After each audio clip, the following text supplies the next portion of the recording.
상실에도 적용된다. 애도는 누구에게나 똑같지 않으며 그것을 규정할 만한 통일된 기준이 있지도 않다. 분석에서 중요한 것은 문제의 특정 환자가 대상 상실에 대해서 보이는 독특한 반응 양상을 결정하는 정신적 갈등이 무엇인지 가능한 한 철저히 이해하는 일이다. 프로이드는 애도 반응은 이를테면 상실한 대상과 관련된 수많은 기억들을 회상하면서 이들 각각의 기억과 이별을 고하는 것이라고 하였다. 사실 상을 입은 사람이 사망한 지 얼마 안 되는 그가 사랑했던 사람에 대한 상념과 추억에 사로잡혀 있는 것은 흔한 일이다.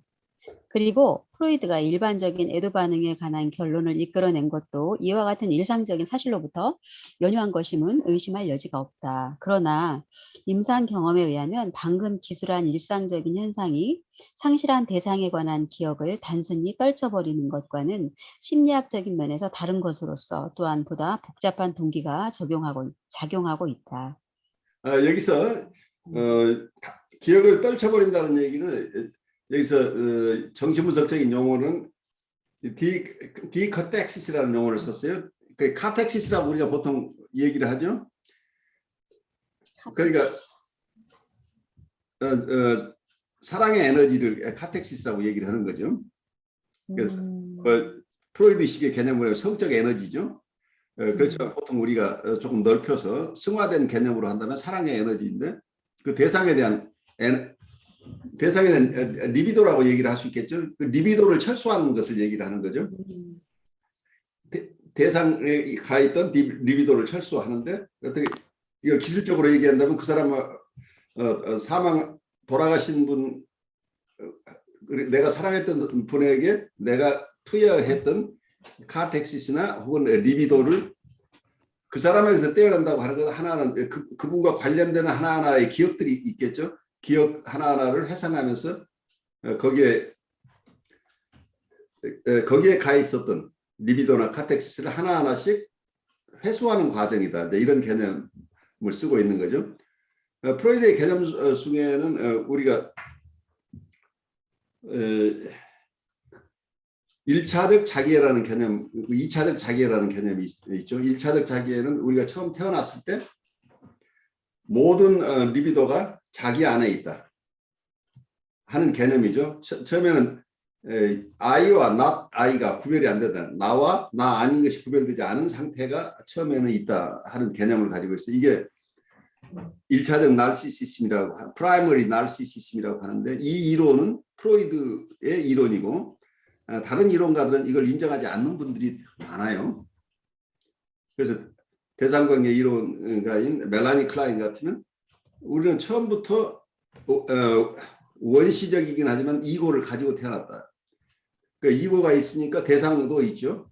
그래서 아이는 처음 태어나면서부터 대상관계가 있다고 봐요. 그래서 프로이드는 처음에 우리는 나와 남이 구별되지 않은 이 상태가 처음에 있다. 이제 이런 개념을 가지고 있어서 이게 근본적인 이론의 차이예요. 그러니까 사람을 어떻게 볼 것이냐 하는 얘기예요. 우리는 태어나면서부터 태어났을 때부터 나와 남을 구별할 수 있는 힘을 가지고 있느냐, 아니면 아직은 이게 전혀 구별되지 않은 상태에 있는 것인가 하는 그런 근본적인 이론인데 이게 1차적 자기에 대한 개념이고 여기서 얘기하는 어떤 카텍시스를 회수한다는 개념은 리비도가 일단 대상에 옮겨가 있던 리비도를 다시 회수하는 것을 여기서는 디카텍시스라고 얘기를 하는 거죠. 그러니까 이건 보통 이 대상에 가 있던 리비도를 회수하는 것은 이걸 2차적 세컨더리 나르시시즘이라고 얘기를 하죠. 2차적 나르시시즘이라고 하는 거죠. 그리고 자기에게 회수된 것은 이 에너지를 이론 구성하기에 따라서 이건 또 리비도는 유동적이라 대상의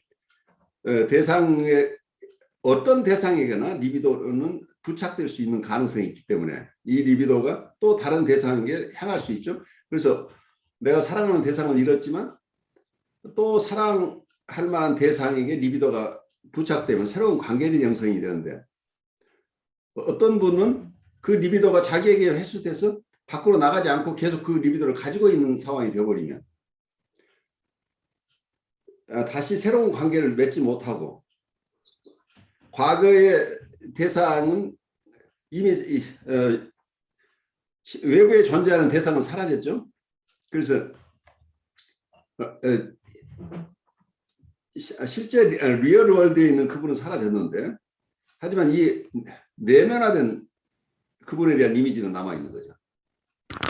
근데 그 이미지들을 그대로 가지고 있다고 이렇게 봐야 되겠죠. 내적 대상에 가 있는 이 리비도가 그대로 부착되어 있다는 얘기.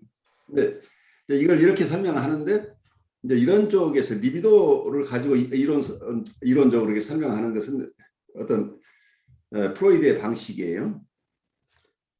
그런데 다른 학자들은 이게 리비도로만 보지 않고 공격성으로 보기도 하죠. 어떤 프로이드도 마찬가지인데 리비도만 해수되는 게 아니라 리비도와 보통 우리는 항상 양가 감정이 있으니까 리비도와 공격성이 함께 있는데 리비도만 철수되는 게 아니라 어떤 공격성도 이 대상으로 철수되는 거죠.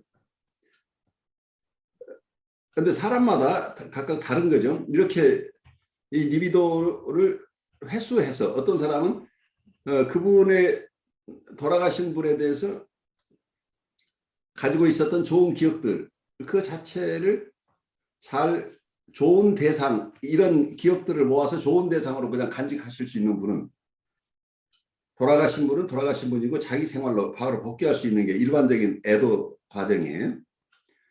그런데 어떤 분은 이런 애도 과정이 순조롭게 일어나지 않는 경우들이 발생하죠. 그러면 여기서 리비도가 내적 대상이 그냥 그대로 남아있다고 본다면 설명하는 방법은 다르겠지만 외부 대상에게서는 리비도가 철수됐지만 내적 대상에는 그대로 있다고 하는데 이 외부 대상은 사랑의 대상이기도 하죠. 미움의 대상이기도 하죠. 특히 살아있는 남아있는 대상으로 볼 때는 내가 사랑하는 만큼 이분이 떠났다고 하는 게 나를 버린 것이 되죠. 결국. 그래서 나를 버리고 떠난 사람이 되는 거죠. 그런데 떠난 분하고의 갈등 관계가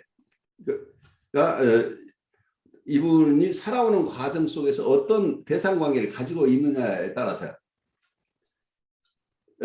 나중에 애도가 잘 되는 상황인지 아니면 심한 우울로 가는 게 결정된다고 보통은 얘기를 해요. 그래서 떠나가신 분, 이 세상을 떠나신 분에 대해서 어떤 면에서는 그 사랑으로 계속 나의 좋은 대상으로 남아있으면 이 내적으로 좋은 대상은 어떤 면은 우리가 보통 힘들 때 그식으로 얘기하면 이게 셀프 아브젝트죠. 내적 우리 인터널 월드 내적 세계 속에서 나를 돌보는 역할을 해주는 어떤 내적 대상이 하나 중요한 대상이 있게 돼서 내가 힘들 때는 심리 내적으로는 그 내면화된 그 대상이 나를 서포트하는데 그래서 굿 아브젝트를 인터널라이즈 한다고 하는 것은 굉장히 중요한 얘기예요. 그래서 어떤 우리 치료 과정도 이 멜라니 클라인식으로 얘기하면 우리가 부분 대상 관계를 만나는데 부분 대상 관계가 아니라 온전한 통합된 대상을 자기 안에 좋은 대상을 좋은 내적 대상을 형성하는 것 자체가 어떤 치료 과정이라고 볼 수 있죠. 그래서 어떤 사람과 이별을 하는 경우에도 그런 좋은 내적 대상으로 그분이 남아있게 된다면 돌아가신 분 때문에 내가 힘든 게 아니고 내가 살아가면서 그분으로부터 계속 돌아가신 분으로부터 힘을 받는 이런 그 사랑의 관계가 끊어지지 않는다고 이렇게 볼 수 있겠죠. 그런데 어떤 분은 내적 갈등이 이제 심한 경우에는 어쩌면 그 세퍼레이션 앵사이티가 굉장히 심한 분들 있죠. 원래 과정 속에서. 그래서 이 새로운 세퍼레이션이죠. 새로운 분리를 경험하면서 과거에 원래 본인이 가지고 있던 이런 분리에 대한 불안이 심각하게 다시 생겨나는 경우에는 이분들은 이걸 그냥 좋은 대상으로 내면화하는 이런 작업들이 중단되고 오히려 이 대상과 자기가 동일시되는데 어떤 면에서는 이 동일시되는 대상이 공격성 덩어리가 되어버릴 가능성이 자기가 가지고 있는 그래서 자기를 버리고 한 것에 대한 원망이라고 분노가 향하는 곳이 될 수 있는 거죠. 그래서 이게 무의식의 영역이기 때문에 의식상으로는 떠난 대상, 사랑하는 대상에 대한 사랑 때문에 이분을 놓아주지 못한다고 이렇게 사람들은 대부분 느껴요. 주위에서도 정말 저렇게 떠난 분을 사랑했었나 보다고 생각하는데 깊이 정신분석적으로 어떤 본다면 이분의 무의식 속에서는 이 나쁜 대상을 동일시한다는 얘기죠. 동일시하게 되면 아나 프로이드가 얘기했던 identification with the aggressor라는 얘기죠. 자기 공격자와의 동일시 비슷한 현상이 일어나죠. 그러면 이 나를 사랑했던 대상이 그 사랑으로 나에게 남는 것보다는 나를 버리고 간 그 대상으로 만약에 나에게 나를 버린 대상 리젝팅 아브젝트가 됐는데 이 리젝팅 아브젝트가 어쩌면 또 나의 셀프가 되어버리는 거죠. 그래서 내 안에 어떤 나와 동일시되는 대상 자체가 나와 동일시된다면 인터널라이즈 내면화되기 때문에 결국 이게 나가 되는 거죠. 내가 미움의 대상이 되는 거라요. 그러면 슈퍼이고 입장에서는 이 미움의 대상을 공격하는 상황이 일어나죠. 그런데 이 슈퍼이고가 공격하는 미움의 대상은 이 나와 구별되는 게 아니고 나와 동일시되어 있다고 한다면 결국 슈퍼이고가 이고를 공격하는 상황이 일어나는 거죠. 그래서 슈퍼이고가 이고를 심하게 공격하는 게 우리가 보통 우울증에서 나타나는 현상이죠. 그래서 어떤 사랑의 대상을 잃어버리고 어떤 분은 심한 우울을 앓게 되고 심한 분은 몇 년씩 계속 두문불출하고 그 대상과의 관계를 계속 유지하고 있는 거죠. 그래서 내면 속에서는 이 대상과의 관계가 그대로 이어진다고 한다면 이 프로이드식의 개념에 의하면 이 리비도가 혹은 컨텍시스가 이 내면 자기와 동일시되어 있는 내적 대상에게 부착되어 있는 상황이 되어버리죠. 리비도뿐만 아니라 공격성과 리비도는 항상 같이 가는 공격성이 있으면 공격성을 감싸고 있는 것이 리비도라고 봐요. 그래서 이걸 설명하는 방법은 여러 가지가 있지만 어쨌든 현상적으로 볼 때 어떤 사랑하는 대상을 잃어버린 분이 한쪽에서는 굉장히 돌아가신 분에 대한 사랑을 잊지 못하고 있는 것 같지만 한편에서는 많은 원망을 가지고 살아가는데 그 원망이 결국은 이분이 이 자기가 가진 리비도를 새로운 대상이나 새로운 환경 속에서 사용하지 못하고 움츠려든 속에서 자기의 판타지 속에서 계속 살아버리는 이런 상황이 되죠. 그래서 돌아가신 분이 돌아가셨다는 것을 거의 부인하는 사태처럼 느껴지는 경우도 있어요. 왜냐하면 어떤 분들은 심한 분들은 제가 수보비전에서 만났던 분들은 이런 경우 자기가 사랑하는 분이 떠났는데 몇 년 지나도 그분이 쓰던 물건을 그대로 놔두고 그분이 살아있는 것 같은 상황 속에서 계속 살아가고 있다. 그렇기 때문에 이분은 새로운 삶을 살아갈 능력을 상실하는 거죠. 그래서 어쩌면 이런 것들이 이분들의 내적 갈등이 어떻게 형성되어 있는지 하는 것에 따라서 다르다는 거예요. 그래서 이분들의 심리 상태 안에서 어떤 갈등들이 있는지 그 갈등에 대한 방어, 현실을 부인하고 있는 이런 상황이죠. 디나이를 하고 있는 거예요. 왜냐하면 그 아픔을 자기가 소화해낼 수 없기 때문이죠. 그래서 설명하는 방법은 여러 가지지만 우리가 만나는 분의 심리 상태를 우리가 조금 더 심층적으로 이분이 타협병상을 하고 있는데 이분은 타협병상을 디펜스 위주로 하고 있기 때문에 이미 떠난 것으로 리얼리티를 수용하지 않고 디나이얼을 하는 거죠. 부인하면서 이런 방어 기제를 사용하는데 그러다 보니까 어떤 실제 삶 삶에서 새로운 환경에 적응해내지 못하고 리얼리티 테스팅이 지금 일정 부분 자기 판타지에 의해서 방해받고 있는 거죠. 판타지 속에 그냥 살아버리는 거예요. 리얼리티를 사는 게 아니고 이런 상황이 어떤 분들에게 굉장히 위험하게 계속 남아있는 경우도 있는 거죠.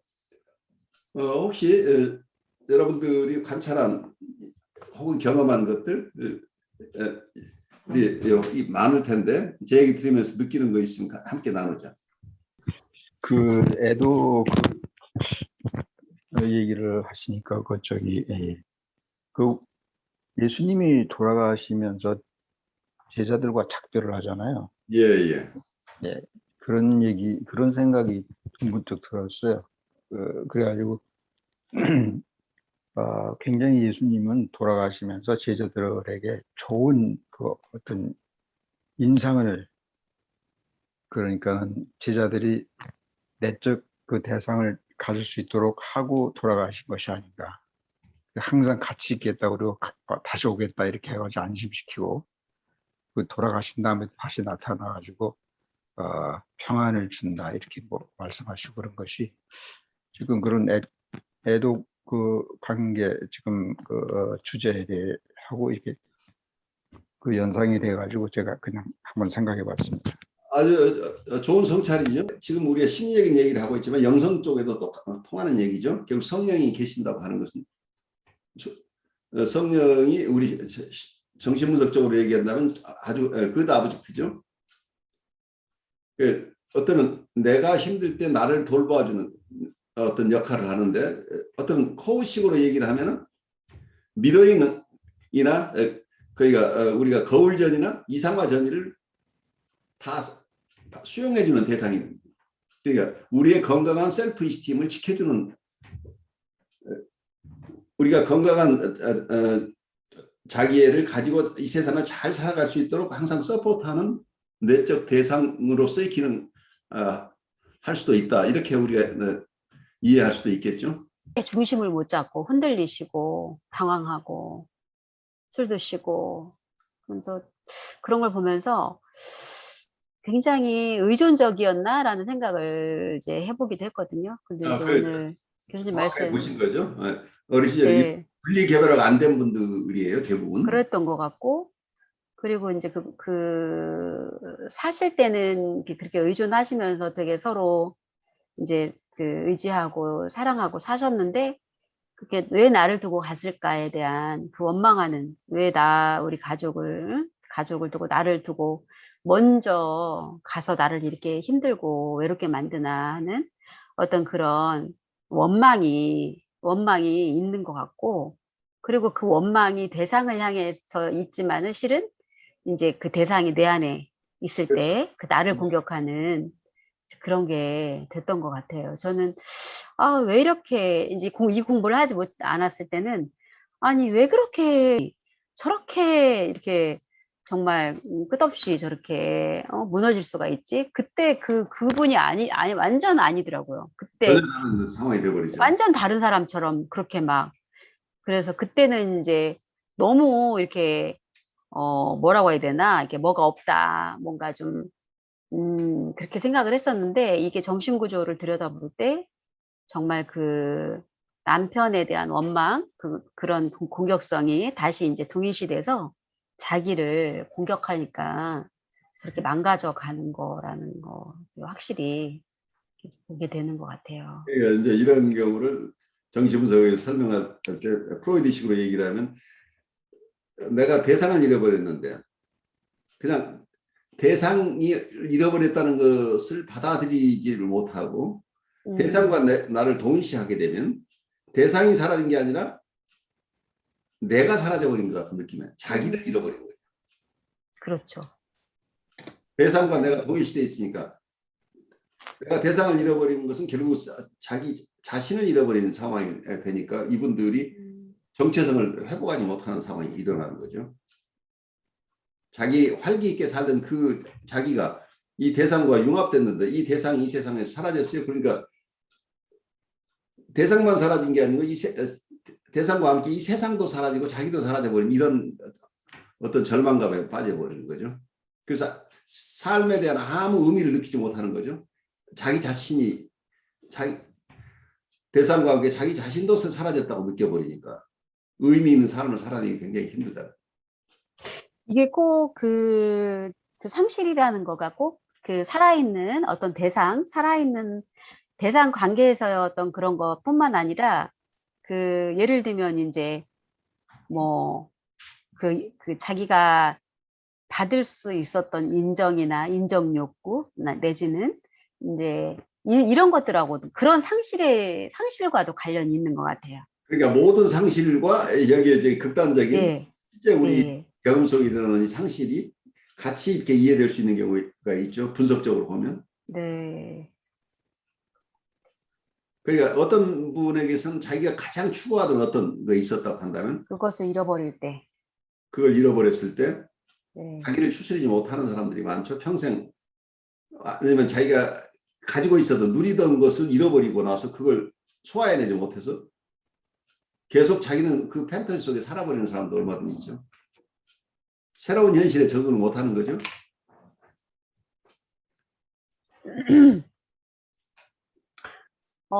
예컨대 어떤 여자 환자가 그녀의 부친이 사망한 그 해에 부친에 관한 매우 고통스러운 꿈을 여러 번 꾸었다. 그녀는 그를 용서하고 있었는데 그는 임종의 자리에서 앉아 있거나 아니면 누워 있었다. 그의 죽음은 예기치 않은 것이었다. 그는 폐암을 앓고 있었으며 병의 말기는 1년을 끌었는데 그때가 그 여자 환자가 분석을 받은 지 4년에서 5년이 되는 사이였다.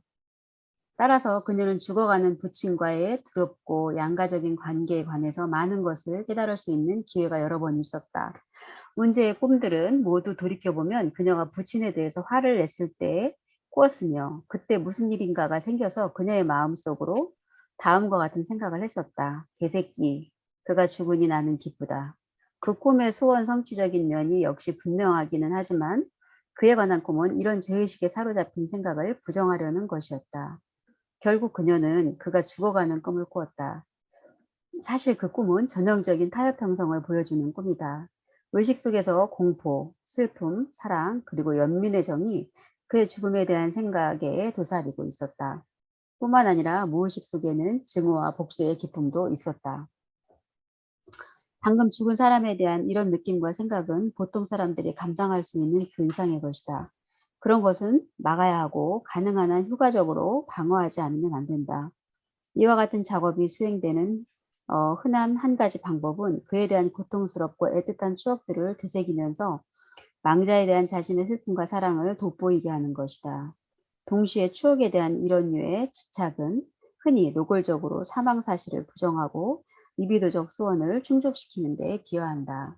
여기서도 케이스도 보면 여기서는 아까 제가 설명했던 설명보다 조금 더 복합적으로 잘 설명해내고 있죠. 거기에는 타협 형성하는 과정 속에 여러 요소들이 개입되는 거죠. 제가 아까 심플리파이 설명을 했는데, 근데 이 속에서 숨겨져 있는 이 속에서 어떤 방어 속에 하나가 그 방어하면서 또 욕구 충족이 마지막에 드러나는 부분이 사망 사실을 부정한다고 하는 것입니다. 현실 부정이죠. 그러면서 리비도적 소원을 충족시킨다. 그 리비도적 소원은 이 대상을 살아있는 것처럼 느끼면 내가 외로움에서 한편에서는 살아있는 것처럼 느끼면서 자기 리비도적 소원이 성취되는 부분도 있지만 또 한편에서는 이게 사망 사실을 부인한다고 하는 것은 현실을 그대로 받아들이지 않아서 부정하는 이게 방어죠. 그 세퍼레이션 자체를 받아들이지 않는 거죠. 방어 기능도 하지만 방어가 또 한편에서는 일정 부분은 살아있는 것처럼 느끼기 때문에 대상과의 관계에서 느꼈던 그 달콤함을 아직도 계속 가지고 있는 거죠. 그래서 항상 이게 방어적이라고 하는 것은 여기서 욕구 충족과 함께 있다고 하는 거죠. 그런데 이게 건강한 타협 형성이냐 아니냐가 이제 문제가 되는 거죠. 그러니까 이미 이 세상에서 나와 교류를 할 대상이 아닌데 그 대상에게 집착해 있는 한 이 리비도를 내가 다른 곳으로 향하지 않는다면 나는 세상을 살 힘이 없어진다는 얘기죠. 그러니까 내가 이 부정하는 리얼리티를 부정하고 판타지 속에 살기 때문에 이분은 이 판타지 세계 속에서 일정한 소량의 만족을 얻으면서 자기 에너지를 다 그 속에 부정하는 데서 사용하고 있기 때문에 현실적인 에너지를 현실적인 이 세상을 속에서 다시 활기차게 살아가는 에너지가 없다는 얘기죠. 상을 입은 사람이 애도 기간 중에 이런 식으로 흔히 반응하는 것은 놀라운 일이 아니다. 그렇지만 그런 반응은 방금 죽은 사람에 대한 기억으로부터 리비도를 떼어내는 목적을 수행하는 그 이상의 어떤 역할을 하는 것 같다. 방금 인용한 경우에서와 마찬가지로 그런 추억들은 다른 어떤 공상들과도 근본적으로 다르지 않은 백일몽인 것처럼 보인다. 그것은 복합 기능의 원리에 따라서 만들어진, 즉 그 가운데는 방어 기능이 돋보이는 많은 다양한 결정 요인들이 합세한 타협 형성이다.